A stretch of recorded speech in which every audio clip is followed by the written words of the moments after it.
Hey guys, welcome back to my YouTube channel. और मैं ऐसा करता हूँ कि आप सभी ठीक होंगे। तो फिर गाइस, आज हम देखने वाले हैं कोशिका के बारे में ए टू जेड हम आज देखने वाले हैं। तो फिर एग्ज़ाम में किस प्रकार से लिखना है वो मैं यहाँ पे आप लोगों को कंप्लीट बताने वाला हूँ, ठीक है। तो फिर उससे पहले जो है कोशिका जो है ये 9th 10th 11th 12th सभी में है। उसके अलावा जो है ये बीएससी में भी है। तो फिर बीएससी लेवल में कैसे लिखना है और 12th में कैसे लिखना है उन सभी को जो है ध्यान में रखते हुए मैंने यहाँ पर जो है नोट्स बनाए हैं।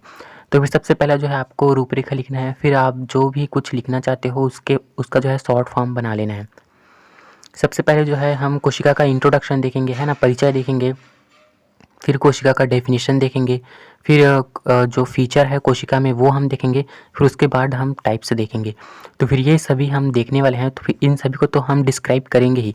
तो फिर उसको जो है हमने यहाँ पर शॉर्ट फॉर्म में पहले लिखेंगे, ठीक है।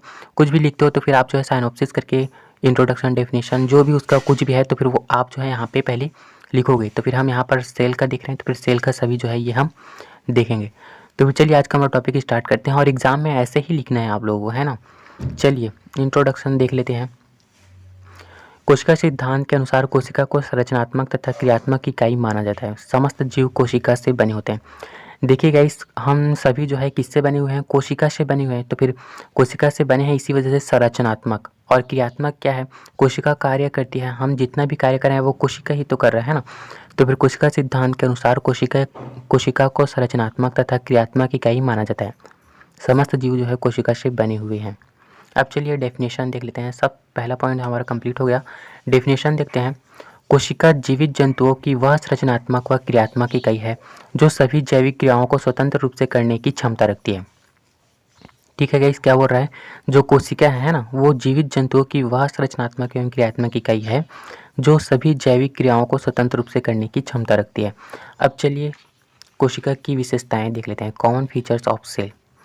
सभी कोशिका में जीवित पदार्थ पाया जाता है। ठीक है गाइस, क्या बोल रहा है? सभी कोशिका में जो है जीवित पदार्थ पाया जाता है। हमारे ऊपर कोशिका है वो जीवित है कि मृत है? जीवित है ना, तभी तो हम जीवित हैं। तो फिर सभी कोशिका में जो है जीवित पदार्थ पाया जाता है। वो जीवित पदार्थ कौन सा है? जीव द्रव्य, जिसको हम प्रोटोप्लाज्म भी कहते हैं। ठीक है। प्रोटोप्लाज्म में जो है केंद्रक पाया जाता है। सभी कोशिका में जो है केंद्रक किसमें प्रेजेंट होता है? प्रोटोप्लाज्म, है ना। प्रोटोप्लाज्म में फिर क्या आता है? साइटोप्लाज्म। तो फिर साइटोप्लाज्म में जो है केंद्रक पाया जाता है। तो फिर आप लिखोगे कि जो जीव द्रव्य है उसमें केंद्रक पाया जाता है। ठीक है गाइस, चलिए आगे देखते हैं। सभी कोशिकाओं के चारों ओर प्लाज्मा लेमा या कोशिका झिल्ली पाया जाता है। ठीक है गाइस, क्या बोल रहा है? जो कोशिका है ना उसके चारों ओर जो है कोशिका झिल्ली पाया जाता है या सेल वॉल जिसको हम बोलते हैं। ठीक है। ये जो है सभी कोशिकाओं में देखने को मिलता है। अगर आप स्ट्रक्चर देखे होगे तो फिर आप लोगों को पता होगा, है ना, सेल वॉल लिखा होता है। अब चलिए आगे देखते हैं। सभी कोशिकाओं में उपापचयी क्रियाएं पाई जाती है। मेटाबॉलिज्म, है ना।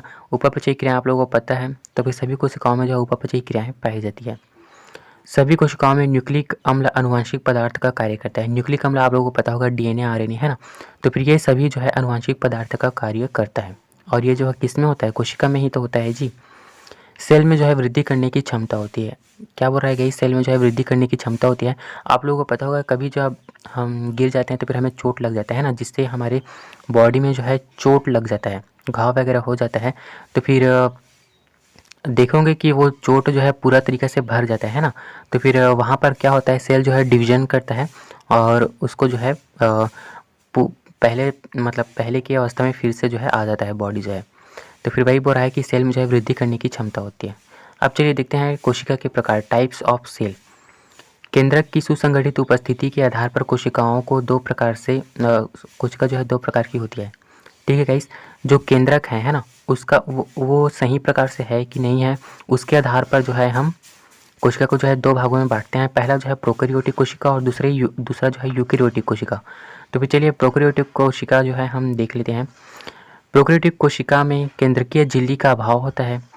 ठीक है, जो केंद्रक के चारों ओर जो झिल्ली पाया जाता है वो झिल्ली का जो है अभाव होता है, जिसके कारण आनुवंशिक पदार्थ है ना, आनुवंशिक पदार्थ जो है कोशिका द्रव्य में बिखरे हुए पाए जाते हैं। ठीक है गाइस, जो केंद्रक होता है वो किस में पाया जाता है? प्रोटोप्लाज्म यानी कि जीव द्रव्य के कोशिका द्रव्य में, है ना।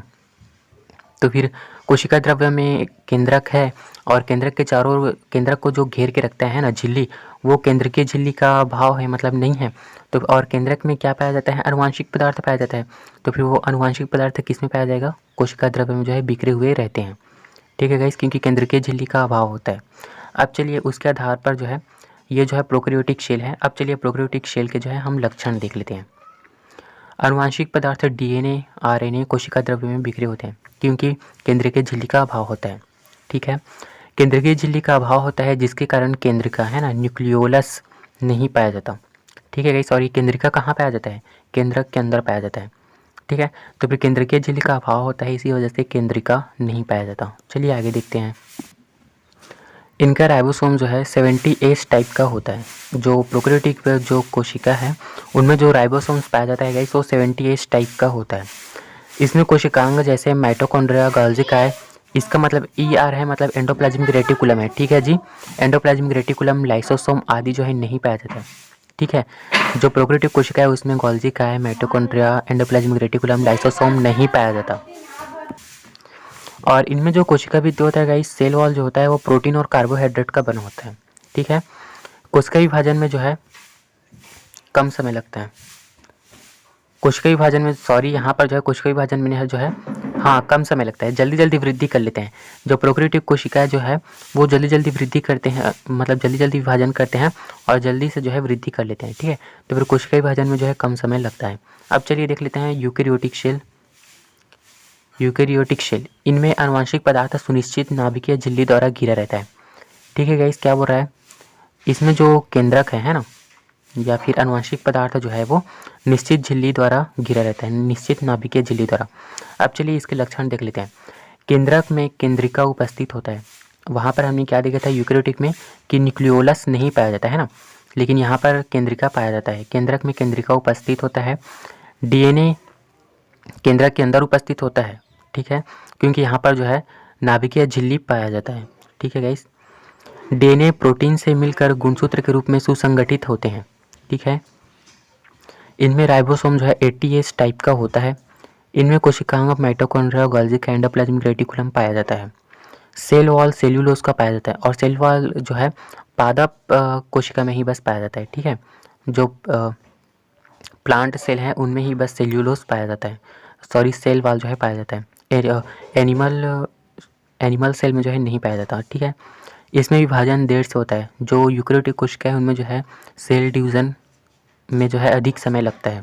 ठीक है गाइस, तो फिर ये रहा हमारा प्रोकैरियोटिक और यूकैरियोटिक।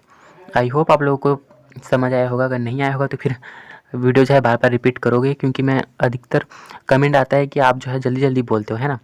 मेरा बोलने का स्पीड जो है वो बहुत जल्दी फास्ट है, तो फिर आप लोग जो है वीडियो को आराम से देखोगे और अच्छे से स्टडी करोगे। आई होप आप लोगों को समझ आया होगा। तो फिर प्लीज़ वीडियो को लाइक, चैनल को सब्सक्राइब करेंगे, क्योंकि जूलॉजी से रिलेटेड नोट्स जो है आपको इस चैनल पे प्रोवाइड किए जाएंगे। Okay, thank you guys. और जैसे मैंने अभी लिखा है वैसे ही आप लोगों को जो है एग्ज़ाम में जो है लिखना है, इससे जो है आपको बहुत अच्छा नंबर मिलेगा। ठीक है गाइस, तो फिर चलिए, थैंक यू मेरे वीडियो को वॉच करने के लिए।